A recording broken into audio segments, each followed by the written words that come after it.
KTM RC 490 आने वाली है और इस बार KTM सिर्फ RC 390 को अपग्रेड नहीं कर रहा है बल्कि अपनी पूरी RC रेंज को नए ट्विन सिलेंडर प्लेटफॉर्म के साथ एक्सपेंड करने जा रही है। KTM ने RC 490 मोटरसाइकिल को ऑफिशियली कंफर्म कर दिया और इसका लॉन्च 2027 के आखिरी में एक्सपेक्टेड है। इस मोटरसाइकिल में सबसे बड़ा बदलाव होगा पैरेलल ट्विन इंजन। मौजूदा RC 390 में सिंगल सिलेंडर सेटअप के मुकाबले ट्विन सिलेंडर आर्किटेक्चर ज़्यादा रिफाइंड पावर डिलीवरी और हायर स्पीड परफॉर्मेंस के लिए बेहतर प्लेटफॉर्म देता है।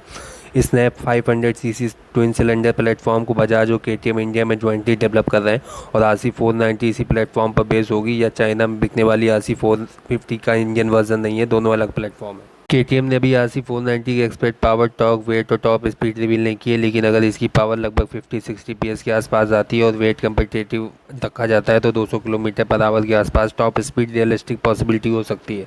बेहतर एरोडायनेमिक और गियरिंग के साथ 210-220 किलोमीटर तक पहुंचना पॉसिबल हो सकता है, लेकिन ये सब फिगर एस्टिमेटेड है, ऑफिशियली KTM स्पेसिफिकेशन नहीं।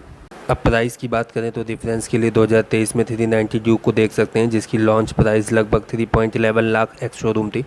RC 490 ट्विन सिलेंडर इंजन और fully faired RC body work को देखते हुए इसकी एक्सपेक्टेड प्राइस करीब 4 to 5 लाख एक्स शोरूम हो सकती है। इसका कंपटीशन अप्रिलिया RS 457 और कावासाकी निंजा 500 जैसी मोटरसाइकिल से होगा, यानी करीब 400 से 500 सीसी कैटेगरी में अगर RC 490 50-60 PS क्लास की पावर और 200 किलोमीटर पर आवर के आसपास की परफॉर्मेंस देती तो ये दोनों बाइक इसकी सबसे नेचुरल कंपटीटर। RC 490 का फ़ायदा इसकी राइडिंग करेक्टर हो सकती है। रोड पर इसे स्पोर्टी राइडिंग के लिए इस्तेमाल किया जा सकता है और ट्रैक पर ब्रेकिंग, कॉर्नरिंग, बॉडी पोस्चर और थ्रॉटल कंट्रोल जैसी राइडिंग स्किल को इम्प्रूव करने के लिए इसका इस्तेमाल किया जा सकता है। लेकिन अगर RC 490 की कीमत 4 to 5 लाख के आसपास रहती तो यहाँ मास मार्केट मोटरसाइकिल नहीं होगी, ये ओन राइडर्स के लिए होगी जो प्रीमियम परफॉर्मेंस और ट्विन सिलेंडर एक्सपीरियंस के लिए ज़्यादा पैसे खर्च करने को तैयार है।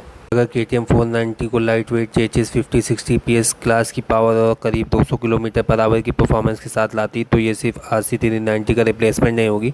RC 490 KTM को 400-500 सीसी सुपर स्पोर्ट्स सेगमेंट में एक नई पोजीशन देगी।